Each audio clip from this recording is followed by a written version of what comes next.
김용이라는 개인의 억울함이 아니라 대한민국 역사상 그동안에 많은 검찰들의 조작행위가 있었습니다. 내란의 출발이 검란이었다 생각합니다. 3년 전에 이재명 대표를 잡으려고 사건을 조작했는데 결국은 못 잡았습니다. 그래서 3년 후에 작년 12월 3일 날 저는 내란이 일어났다고 생각됩니다. 김용은 무죄다. 정당했습니다. 김용은 무죄다. 자, 저 구호를 외치신 분들이 대부분 민주당의 현역 국회의원들입니다.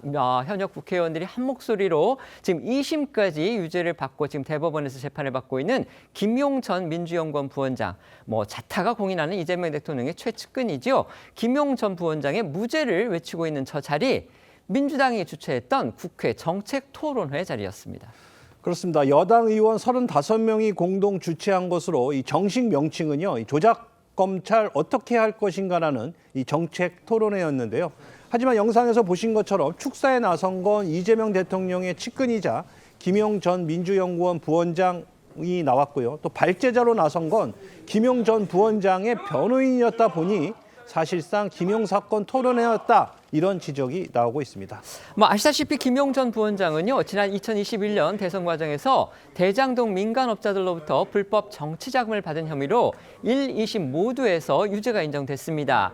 징역 5년형을 선고받고 법정 구속까지 됐었는데 지금 대법원에 지금 사건이 계류 중이죠. 지난 8월에 보석 석방이 돼서 대법원의 최종 판결을 기다리고 있는 그런 상황입니다.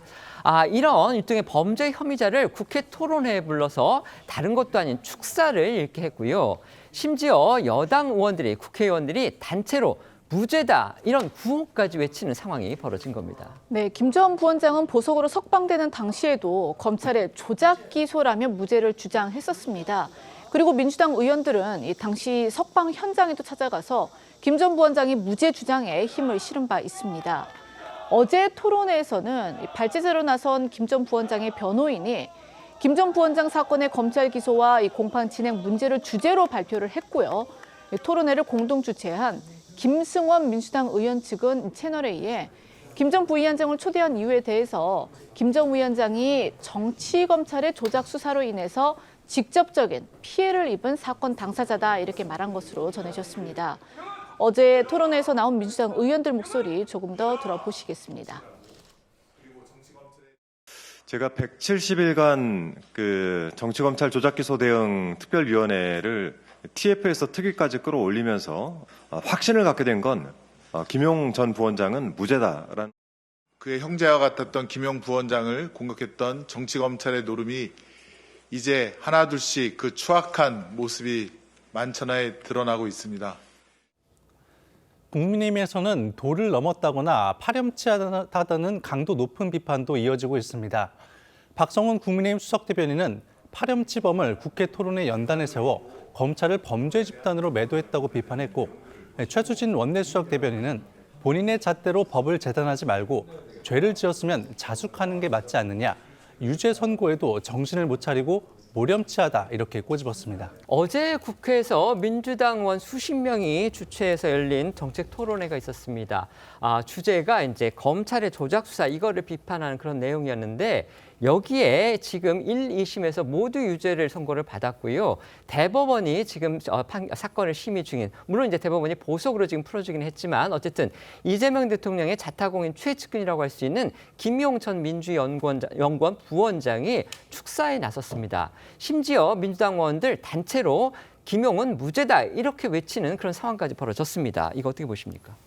일단 김용 부원장 본인은 이 사건에 금품 수사를 한 적이 없다고 1심부터 일체 부인해 왔습니다. 그럼에도 불구하고 1, 2심이 유죄 판결을 했는데 그 증거의 핵심은 유동규의 진술, 그리고 유동규의 진술을 뒷받침하는 정민용, 남욱의 진술이었는데요. 그중에 특히 그 돈을 수수했다는 5월 3일 날짜가 특정되고 장소가 특정되고 수수 방식이 특정된 당일 현장에 있었다고 한 정민용의 진술이 번복이 됐습니다. 항소심 재판에서 번복이 됐고, 남욱 역시 최근에 당일 금품 수수와 관련해서 본인이 돈을 전달한 이유가 이 김용에게 주기 위해서라고 진술했던 부분이 실제 본인이 그걸 들어서 그 당시에 기억이 아니라 검찰 수사 과정에서 들었던 내용을 진술한 것으로 진술해서 실제 5월 3일 날은 김용이 제시한 것처럼 알리바이상 그 현장에 없었을 가능성이 매우 높아졌기 때문에 증거상 또 진술이 번복된 내용 이런 걸 종합해 보면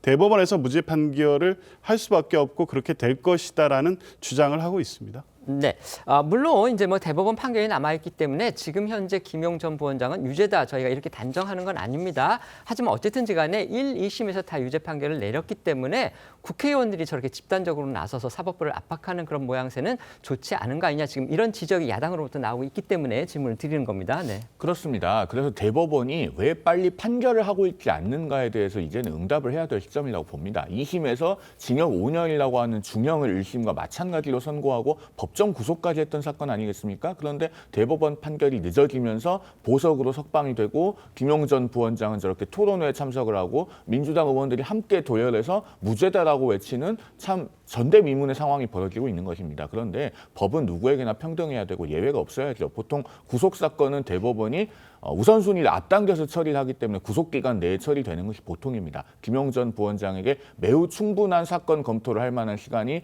주어졌기 때문에 이제는 대법원이 조속한 판결로 국민에 대한 답을 해야 될 때다라는 말씀을 드리겠습니다. 네.